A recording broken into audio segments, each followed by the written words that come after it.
Halo guys, selamat kembali di Republik Rupiah. Kalau kita lihat ya, dengan gerakan harga Bitcoin sebenarnya yang menarik itu waktu saya kilas balik, ini ada di chart ya. Jadi terakhir kali itu harga Ethereum sama Solana di kisaran sekarang kurang lebih 180 sampai 200 dolar untuk Solana, untuk Ethereum di kisaran 3.200 sampai 3.400-an dolar. Dan kita lihat ke masa dari siklus sebelumnya dari akhir 2021, kemudian kita lihat pas awal tahun 2024, itu ternyata gerakan ETH sama SOL masih di kisaran yang sama, sementara Bitcoin sudah naik lebih dari 100%. Jadi itu kisarannya 3 tahun ya. Kalau kita ngitung dari waktu harga Bitcoin itu masih 47.000 dolar. Dan itu ETH sama SOL di kisaran harga yang sama dengan sekarang. Jadi kita bakal bahas nih, karena Bitcoin kan udah sering ya kita bikinin konten, kita mau lihat upgrade masa depan Ethereum dan koin ETH. Nanti berikutnya kita bakal bahas lagi untuk yang Solana dan SOL, itu ada gilirannya. Oke, let's go.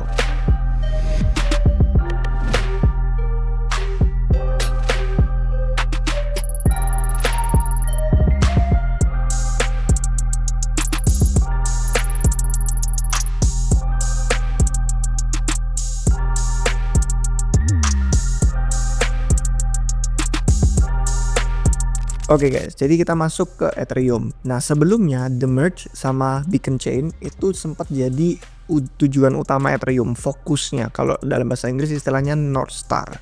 Jadi kayak bintang yang menggiring komunitas untuk ke satu tujuan yang sama. Teknis itu yang dikejar oleh Ethereum berubah dari proof of work menjadi proof of stake. Dan sejak itu, tapi komunitas Ethereum jadi kurang terarah karena The Merge udah selesai, udah beres, terus jadi kayak kurang bersatu untuk memprioritaskan hal apa sih yang pengen dicapai oleh blockchain Ethereum. Nah dari dulu memang, tapi yang nggak berubah itu fokusnya selalu ke desentralisasi daripada metrik-metrik lain. Kalau kayak kata Vitalik istilahnya DOPE ya, jadi decentralization obligatory, wajib, sedangkan practicality-nya esensial. Nah, salah satu hal yang dikorbankan itu adalah performa blockchain L1 Ethereum, di mana kebanyakan presentasi DevCon kalau kalian lihat di Thailand yang tahun lalu, itu fokusnya mempertahankan desentralisasi daripada skalabilitas. Nah, kurangnya prioritas sama roadmap Ethereum ini yang membuat komunitasnya jadi kesannya kayak nggak ada satu arah yang sama, itu jadi membuat orang bilang koordinasi mereka mirip kayak ekosistem Cosmos atau menjadi lebih seperti Cosmos gitu, Cosmosification. Nah Cosmos itu memang kan yang merintis ya konsep ada berbagai banyak blockchain saling terhubung, makanya ada app chain namanya, terus sharing security, jadi secara bersama-sama keamanannya jadi satu, terus ada hubungan lintas blockchain. Memang itu semua tren yang membentuk ekosistem blockchain modular di zaman sekarang, di modern ini. Tapi Cosmos sendiri kurang diadopsi karena masalahnya mereka juga kurang koordinasi. Jadi dari banyak app chain yang sukses, Osmosis dan kawan-kawannya, itu nggak ada hubungan yang jelas sama Cosmos Hub. Ya blockchain utamanya Cosmos yang menjadi pusat tanpa tujuan jelas, tapi mirip sama Ethereum yang sekarang kita lihat katanya menjadi seperti Cosmos, itu nggak punya satu visi yang sama. Kayak kesannya ada terlalu banyak visi, dan semua layer 2 yang ada di atas Ethereum, rollup itu pada saling berantem. Dan beberapa aplikasi akhirnya memutuskan untuk ya udahlah bikin blockchain sendiri. Contohnya yang terbaru kayak Unichain, itu kita udah bikin episodenya di RR. Nah Ethereum yang kurang bersatu ini, atau mungkin terlalu banyak fokus, itu jadi nggak ada keselarasan antara shareholdernya mereka, apa stakeholder, pemangku kepentingan, bukan shareholder. Jadi ada researcher, ada developer, ada pengembang inti, ada client software, semuanya itu jadi nggak ideal ya kesannya. Yang satu mau apa, yang lain mau apa. Memang begitulah yang namanya juga sistem terdistribusi yang desentral. Cuman akhirnya jadi market share Ethereum itu pangsa pasarnya disantap sama kompetitor kayak Solana, yang mana sekarang udah mulai bermunculan dengan memimpin metrik-metrik utama secara on-chain. Jadi si coin Ethereum ini karena bisa dibilang ya dia kan yang lahir duluan, perintis awal. Jadi memang namanya ekosistem Solana masih baru, nanti juga semakin dewasa, bukan cuma Solana aja, yang lain-lain pun bakal menghadapi masalah serupa. Dimana ada banyak banget tim yang nanti bisa kontribusi, dan kalau mereka punya pendapat yang berbeda, pandangannya tuh bisa arahnya nanti ke sana sini udah macem-macem. Jadi kalau kita mau lihat contohnya seperti yang ada di Solana, kontributornya kan juga semakin banyak ya. Kalau kita lihat ada tim yang bikin client software baru, Firedancer, yang lebih cepat daripada yang dibikin sama Solana Labs sekarang. Terus ada yang khusus untuk MEV kayak yang namanya Jito. Terus ada yang namanya lagi satu Agave. Dan ada tim RPC yang namanya Helios.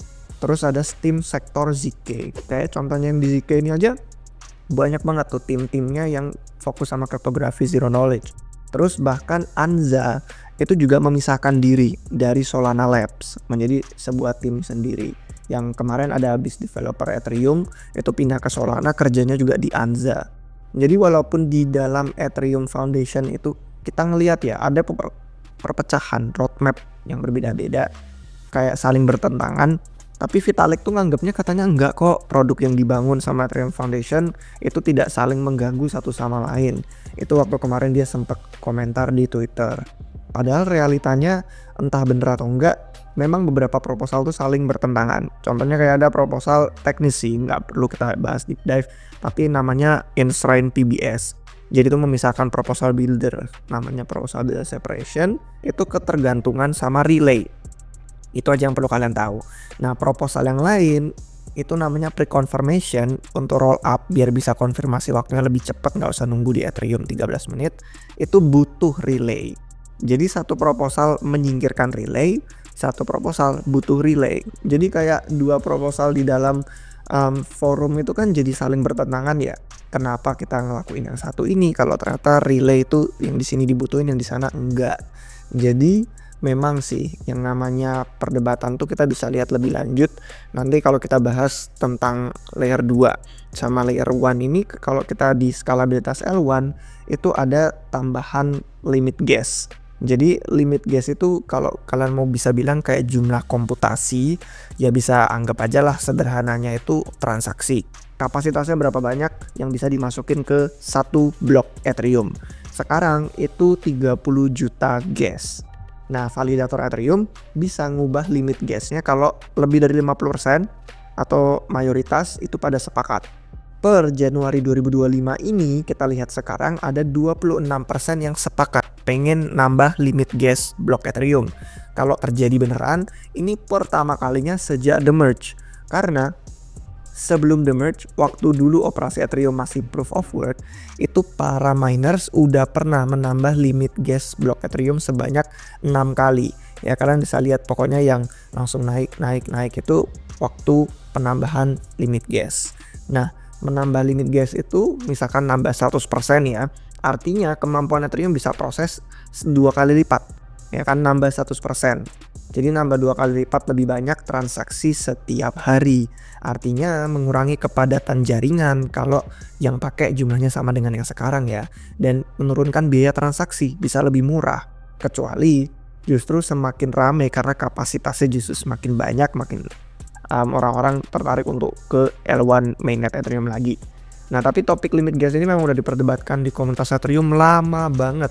Ethereum belum pernah nambah limit gas sejak 4 tahun lalu. Belum ada kesepakatan. Masih ada dua argumen, dua pihak yang setuju dan yang enggak. Yang enggak katanya argumen mereka ini menyulitkan solo stakers. Jadi orang-orang yang pada di rumah ngejalanin validator Ethereum itu katanya bakal sulit untuk terus menjadi validator. Apalagi mereka sampai bilang mending gas limitnya Ethereum itu dikurangin aja daripada ditambah. Argumen yang satunya lagi itu bilang kalau sebenarnya hardware sama software itu udah makin canggih selama 4 tahun terakhir. Jadi masuk akal kita bisa menangani permintaan resource yang lebih tinggi. Nah, cuman Januari 2024, jadi setahun lalu Vitalik udah pernah komen di Reddit. Dia bilang katanya mengusulkan kenaikan 33% deh limit gas untuk blok Ethereum. Jadi ya nggak banyak ya, 33% tuh nggak naik 2 kali lipat kayak 100%. Dan developer Nethermind itu Thomas namanya juga mendukung untuk menambah gas limit ini. Konfigurasi validatornya Justin Drake sendiri ya yang paling sering muncul di depan layar, di depan kamera untuk Ethereum Foundation itu udah 36 juta gas. Jadi kita lihat ada banyak orang yang akhirnya mulai mendukung ini. Dan selama DevCon itu ada satu presentasi yang menarik yang bawa namanya Marek, dan dia membagikan data hasil riset yang mendukung kalau ternyata penambahan limit gas di blok Ethereum itu bisa tetap aman untuk Ethereum-nya. Dan selain dia, ada lagi 3 studi independen yang saya pernah lihat itu katanya bilang node Ethereum bisa kok menangani blok yang lebih besar tanpa harus ada hal masif atau signifikan yang dikorbankan.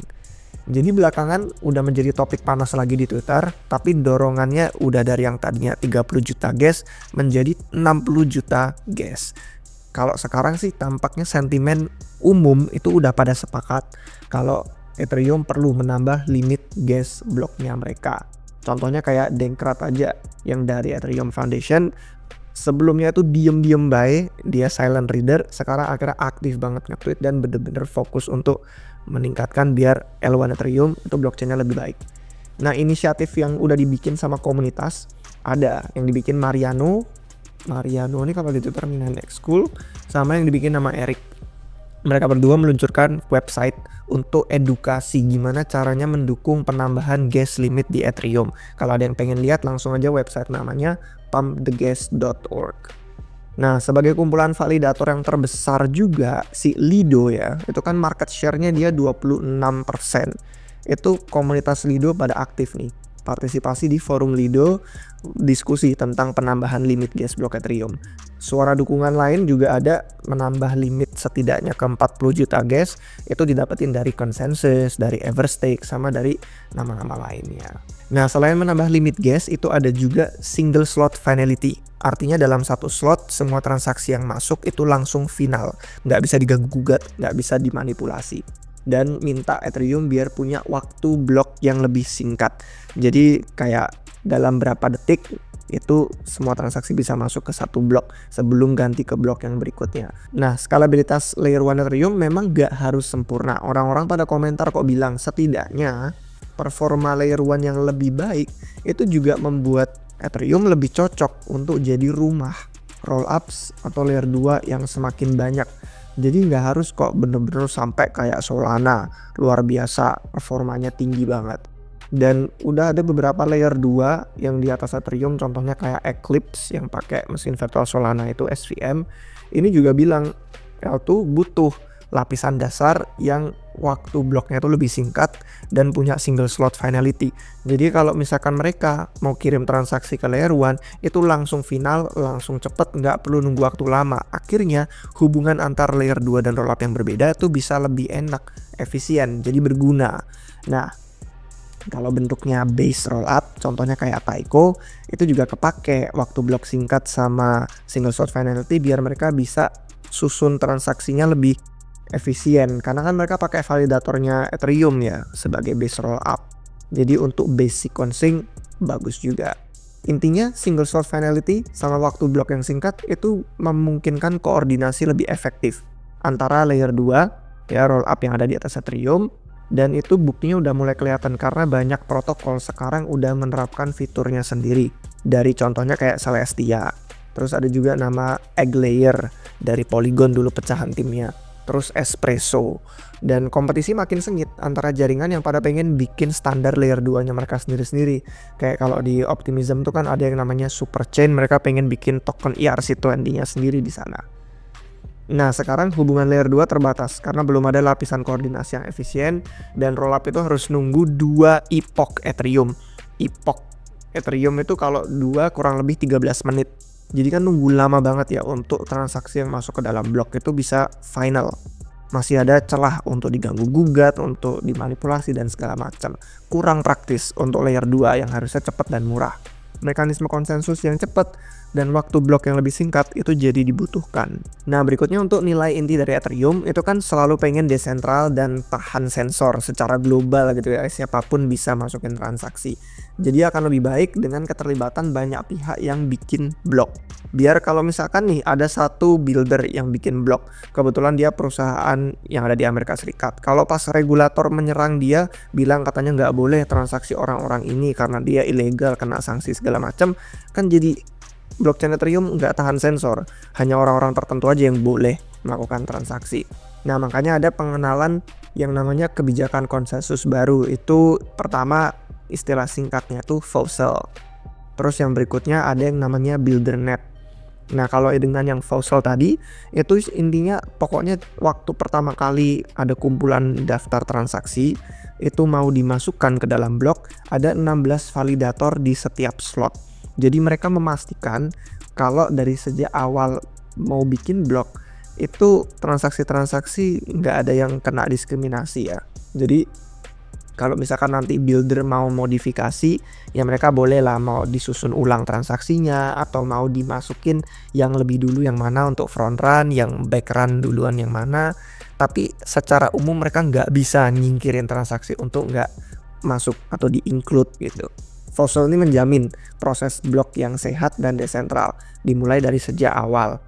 Dan tahap builder yang berikutnya kemudian bakal bikin blok, terus nanti akhirnya di finalize segala macam, itu yang versinya lebih ke centralized.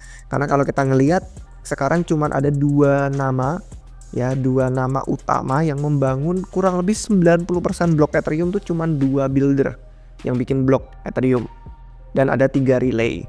Jadi Vitalik memang sih udah antisipasi skenario ini. Dia pernah bikin artikel blog namanya Endgame. Intinya dia di sini bilang produksi blok itu centralized, tapi setidaknya validasinya itu desentral, jadi tetap tahan sensor. Itu salah satu tujuan utamanya Fossil.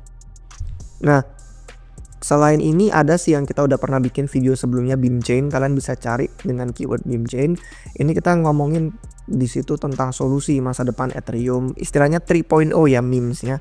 Tapi proposal itu intinya membawa kriptografi ZK biar bisa langsung masuk ke dalam protokol Ethereum. Artinya seluruh blok itu bisa diverifikasi penuh tanpa mengharuskan semua node itu proses setiap transaksi yang ada. Cuman ya butuh vendor untuk zero knowledge-nya sih untuk ZK-nya. Jadi bisa dalam jangka panjang nanti khawatirnya centralized, sama kayak yang builder tadi centralized cuman ada dua utama. Sentimen komunitas dengan roadmap 5 tahun ini sih buruk ya, karena orang mikirnya kelamaan. 5 tahun itu sambil nunggu implementasi penuh nggak ada apa-apa dari Ethereum, bosen. Padahal ada sih beberapa upgrade selingan di tengah-tengah proses Beam Chain itu. Ada beberapa peningkatan yang kita udah bahas di videonya, jadi kalian langsung tonton episode full itu aja kalau misalkan belum sempat sebelumnya. Memang sih narasi Ethereum tuh sekarang kayak tidak semenarik tahun 2021 ya. Konsep desentralisasi kurang diminati, user juga pada belum peduli karena mereka belum tahu manfaatnya kali ya. Kalau nanti diserang regulator dan pihak-pihak yang menyensor, kita baru tahu pentingnya blockchain yang desentral. Dan yang mereka cari itu konfirmasi yang cepat. Mereka pokoknya pengen transaksinya cepat, biayanya murah. Fokus yang terlalu banyak Ethereum tuh kan ke infrastruktur terus gitu ya. Jadi kayak menjauhkan dia dari pengalaman dunia nyata, dari para user yang punya kebutuhan zaman sekarang. Makanya terus kemunculan pesaing seperti Solana jadi merebut market share. Dan Ethereum punya network yang terkuat, tetap network efeknya itu paling baik, paling teruji untuk developer Web3, nggak pernah padam blockchainnya, dan yang paling masif upaya riset penelitiannya. Apakah ini menjamin Ethereum selalu di depan? Entah. Apakah Ethereum bisa belajar dari persaingannya? Ya jelas bisa, terutama dari nama kayak Solana. Komunitas Ethereum sih perlu berhenti meremehkan kompetitor dan harus perhatian sama kebutuhan user mereka sekarang kayak gimana. Nah, kemudian kalau misalkan kalian belum sempat tonton, ini kita tahun lalu sempat bikin video tentang Pectra. Nah, upgrade Pectra itu sebenarnya adalah upgrade berikutnya. Karena kan kalau kita lihat yang tahun lalu bulan Maret 2024 itu ada upgrade Denchun ya, Denken. Itu upgrade L1 Ethereum terakhir. Nah, Pectra ini yang berikutnya ekspektasi awal tahun 2025 ini. Kalau nggak salah Q1 atau Q2. Tujuannya biar meningkatkan UX pengguna. Jadi orang-orang kayak kita tuh kalau mau transaksi lebih mudah, lebih mulus, nggak pusing dan ribet. Jadi sambil memperbaiki protokol konsensus Ethereum juga. Ada banyak proposal di dalam Pectra ini karena dia benar-benar dianggap salah satu upgrade terbesar. Kalau nggak salah ada 20 EIP, 20 proposal Ethereum yang dampaknya masif nanti ke industri staking, dan detailnya ya ada banyak sih yang ganti-ganti. Cuman intinya dari 20 proposal itu sampai ada beberapa yang harus dibagi ke upgrade setelah Pectra, namanya Fusaka. Itu nanti terakhir kita bahas. Nah, yang di Pectra sendiri ini kita sudah singgung. Jadi kalian nonton videonya itu aja daripada saya perlu mengulangi. Intinya ada account abstraction, itu jenis transaksi baru. Jadi bisa ngumpul batching, kalau mau approve juga cuman sekali ngeklik daripada berkali-kali. Bisa custom spendingnya berapa jumlah saldo yang mau dipakai. Terus kayak setelah account abstraction itu ada staking max EB. Jadi maksimum saldo validator dari yang tadinya cuma bisa maksimum 32 ETH jadi bisa 2048 ETH. Artinya daripada mencar ke 32 saldo staking yang besar bisa dijadiin satu ke satu validator aja. Daripada nanti jaringannya jadi berat. Sekarang kalau nggak salah lebih dari 1 juta validator. Nah itu bisa berkurang nanti. Kemudian pasar blob. Dan blob ini juga udah sering kita bikin videonya di tahun lalu sama 2023 juga. Waktu kita ngomongin soal kapasitas roll up dan layer 2 pada pengen kirim data ke layer 1, itu persiapan untuk demand di masa depan nanti.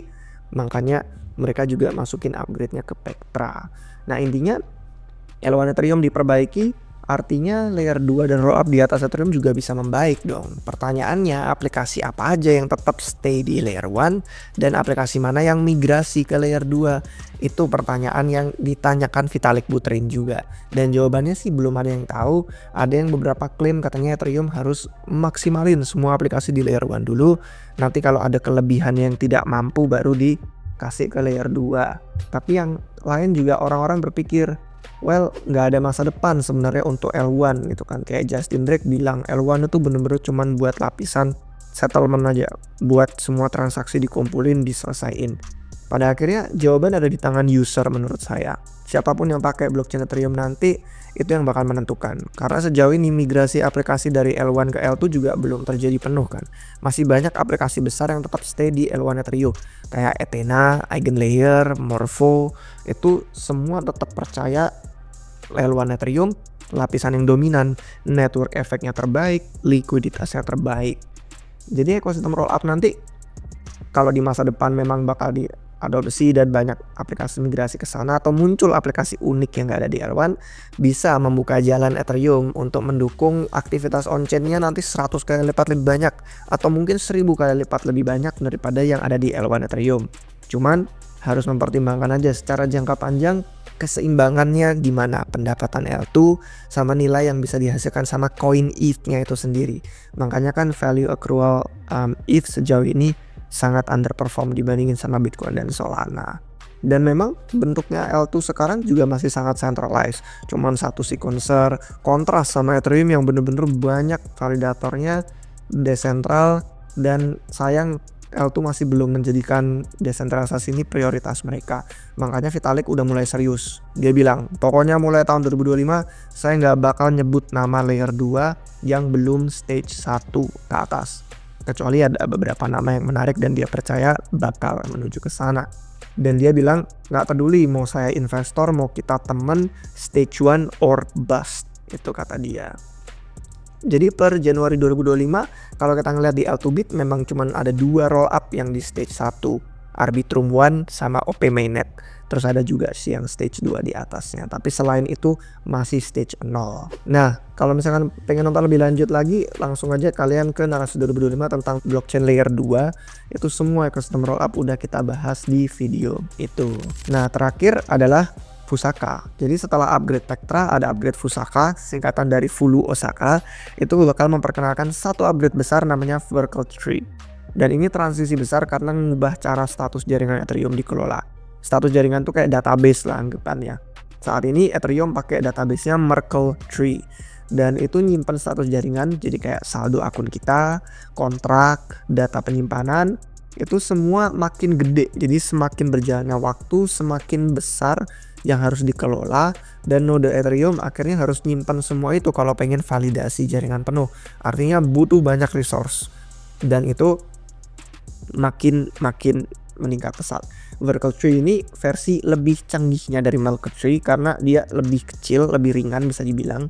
Ada light node yang bisa validasi jaringan tanpa nyimpen semua data itu tadi secara historis. Dan mereka bisa bergantung sama beberapa full node aja yang nanti bisa nyediain bukti-bukti bahwa nggak ada yang korup. Dan dengan sumber daya yang lebih ringan, artinya light node ini udah banyak nanti user orang yang pada bisa ikutan join ke jaringan Ethereum dan menjalankan node ya, jadi running node sendiri. Dan selain itu ya paling upgrade yang berdampak ke gerakan harga koin ETH itu adalah tentang proposal dan diskusi soal penerbitan ETH. Jadi kan staking itu ada yieldnya dan selalu ada koin baru yang dicetak. Nah itu sedang ada beberapa diskusi, bukan fokusnya upgrade Pectra sama Fusaka, tapi komunitas Ethereum ngomongin soal persenan setiap tahun berapa kira-kira yang bisa kita kurangin. Jadi itu nanti mungkin kita bahas lebih lanjut semakin banyak materi muncul. Oke guys, sekian untuk video hari ini tentang gimana update masa depan Ethereum dan koin ETH dan semua hal yang sedang dikerjakan oleh pemangku kepentingan mereka semua. Oke, semoga bermanfaat. Kalau misalkan kalian suka, jangan lupa kasih jempol, jangan lupa subscribe biar kalian ketinggalan video baru dari Republik Rupiah. Sampai jumpa di episode berikutnya guys. Cheers.